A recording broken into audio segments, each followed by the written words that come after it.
নমস্কার বন্ধুরা, সবাই কেমন আছো? নিশ্চয়ই ভালো আছো, আমিও ভালো আছি। নতুন একটি ব্লগে তোমাদের স্বাগত জানাচ্ছি। আজ দুপুরের আয়োজনে কি ছিল সেটাই দেখাবো আজকে।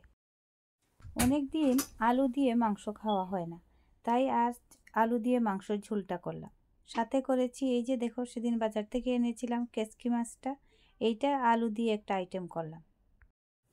এই মাছটাকে যদি আলু কুচি কুচি করে কেটে রান্না করা যায় তাহলে খেতে অনেক মজা হয়।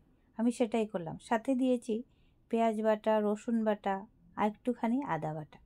তারপরে মাখো মাখো করে ঝোল দিয়ে এই মাছটা করেছি। খেতে অনেক মজা হয়েছিল।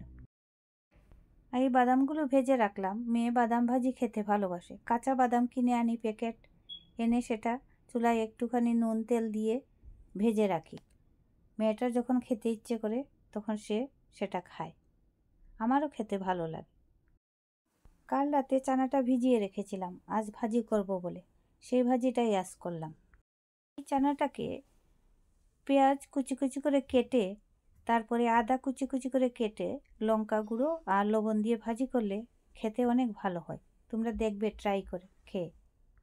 আয়োজনে এতটুকুই ছিল। আজ এ পর্যন্তই। সবাই ভালো থাকো।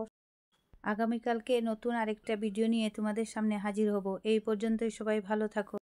আমার এই ভিডিওটা যদি তোমাদের একটুখানি ভালো লেগে থাকে তাহলে অবশ্যই আমাকে সাবস্ক্রাইব করো, লাইক দিও।